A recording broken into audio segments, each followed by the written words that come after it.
Hi, I'm Dr. Harper from Tuscan Ridge Animal Hospital, and today we're going to talk about everything you need to know about kitten care. I've asked my assistant Lydia to ask me a series of questions that are commonly asked by the clients we see here, and I'm hoping this will help you to understand more about kitten care.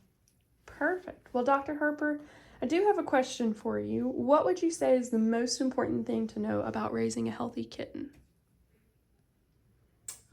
There are a number of things that I think are important about raising a healthy kitten. First and foremost would be nutrition. I think it's very important that kittens be introduced to a variety of flavors and textures of food when they're little, because that's when cats develop their food preferences in life, is during kittenhood. I also think that it's very important that you introduce your kitten to the litter box quickly and make a decision about where that litter box is going to stay, because you don't want to be moving it around a lot. Once you put it down and you introduce it to the kitten, that's where it needs to stay. And I think that another important feature of everything you want to know about kittens would be that it's really important to provide a lot of environmental enrichment for your kitten. Kittens are very playful. They oftentimes are best when they are with other kittens, but if you have a kitten as a sole kitten, then you definitely want to have lots of things for them to do in the way of climbing posts and fishing wand type toys and little balls, little mice, things for them to chase around. Okay. What are the right and wrong ways to pick up a kitten, or are there right and wrong ways? Sure. So when I pick up a kitten, I always want to pick them up underneath so that they feel that they're being supported. So if I had my cat here, I would be picking him up with my hand behind his front legs, and then also again on his belly.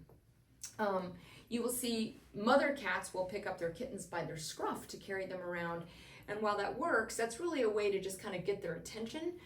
I don't generally reach for a cat in that manner unless I really feel like I'm having trouble controlling that cat. So most of the time it's just best to pick them up in front of the back legs and the front legs. That's good to know. How can I tell if my kitten is happy and healthy? Like, what's a good marker for that? So happy and healthy kittens eat regularly, use the litter box regularly, sleep regularly, and play regularly. So I would like to hear an owner reporting to me that their cat is coming to the food bowl several times a day.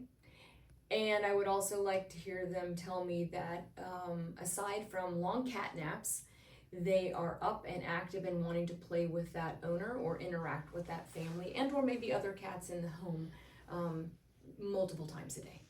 Okay. Do you have a recommendation on what to feed a kitten?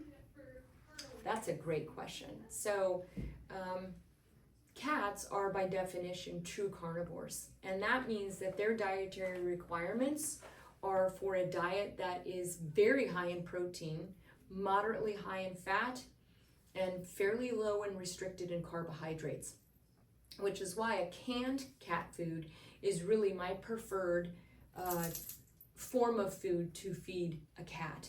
Dry cat food is okay, but because it's a dry food, it has a much higher carbohydrate concentration, and it tends to lead to cats becoming overweight, especially cats who are indoor only and or fed free choice. Okay. Are there different life stages that I should look for? Do I need to feed it milk? How do I know what kind of food I should be feeding for a kitten?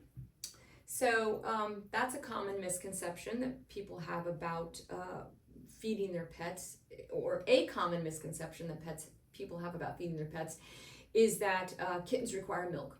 So in truth, kittens do require milk while they are nursing from their mother, but by the time that they are weaned by their mother, their requirement for milk disappears.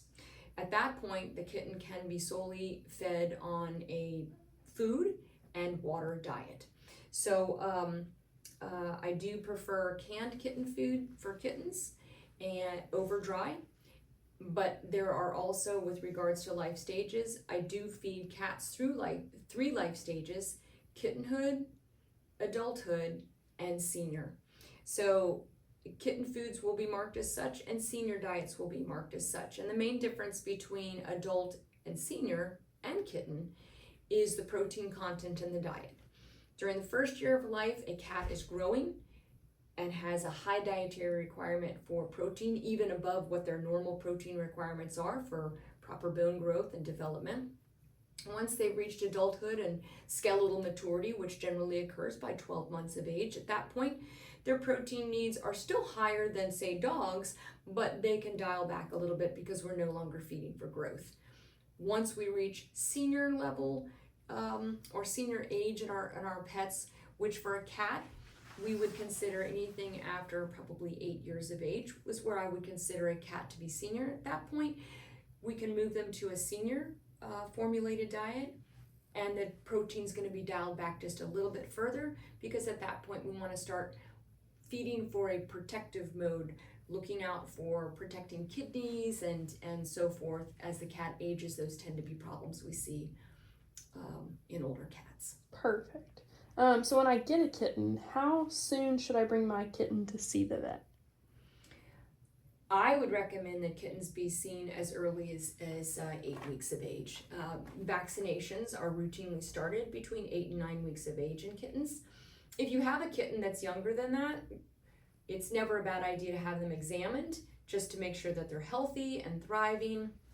But with regards to actual formal veterinary care, immunization, testing, so forth, generally 8 weeks, 8 to 9 weeks is where I would make that recommendation to come in. Perfect. And what does that first visit look like? What are you going to look for on that initial visit? So again, if the cat, or if the kitten rather, is less than 8 weeks in age, the first visit will generally involve a wellness exam, nose to tail exam, make sure their heart and their lungs sound good, their eyes are bright, their mouth is formed properly. We'll weigh that kitten. We'll also provide a deworming medication for that kitten to make sure we are starting to take care of any intestinal parasites that kitten picked up during its early days and weeks with mama. And then if they're over 8 weeks of age, that first appointment would include everything we've just talked about, but we would also check them for feline leukemia and FIV. That's a blood test that's run in the office. Just needs a couple of drops of blood to run that. And then if they're healthy, we go ahead and we start their first round of vaccinations. What are some early signs and symptoms of health issues in a kitten? That's a great question. So I think probably the most common signs or symptoms of disease that I see in juvenile cats would be either discharge from the eyes or nose, sneezing, and certainly any problems with diarrhea, bowel movement problems. Those are the most common ones we see. Why is it important to avoid self-diagnosing possible kitten health problems? Well, I think that there are many reasons that a kitten could be sick. And while some of them may seem obvious, like a respiratory infection, diarrhea can be an indication of a number of different problems, ranging from parasites to infectious diseases to fading kitten syndrome. And you need an educated professional to be able to guide you as to discernment between what the problems are, because treatment varies depending upon what the problem is. What are some things, the main things I would need to know about kitten behavior? Well, kittens are, generally speaking, if they're healthy, they tend to be very playful. And it's important that you play with them in a way that encourages them to be active, but does not necessarily encourage them to be overly aggressive with their human owners. So I recommend play toys that put a safe distance between the owner's hand and the end of the toy. Cats are predatory hunters, and their play mimics their predatory behavior in many ways. So we want to provide a safe way for owners to be able to play with their cats and allow their cats to play on their basic instincts, but in a way that doesn't encourage the cat or kitten to think that it's okay to bite the owner in any way. So again, that's why those fishing wand type of toys are the best toys I think you can use with a kitten. It allows them to get all of their wiggles and energy out, but in a safe manner for both the kitten and the human. Perfect. Last question. How often should my kitten be getting vaccinations, and for how long? So vaccination for kittens should start at 8 to 9 weeks of age. And there are several vaccinations that are available to kittens dependent upon their lifestyle and their risk assessment, which is a conversation that owners will be able to have with their veterinarian, who will be able to make recommendations for them based upon their cat's lifestyle as to what vaccinations are most appropriate. But if they were to receive all the vaccinations that we could possibly give, vaccinations generally start at 9 weeks of age, and they continue every 3 weeks through about 4 months of age. That wraps it up for our question and answer session today on everything you need to know about kittens. If you have any additional questions, we're happy to answer them for you. You can give us a call, text us, or email us at Tuscan Ridge Animal Hospital.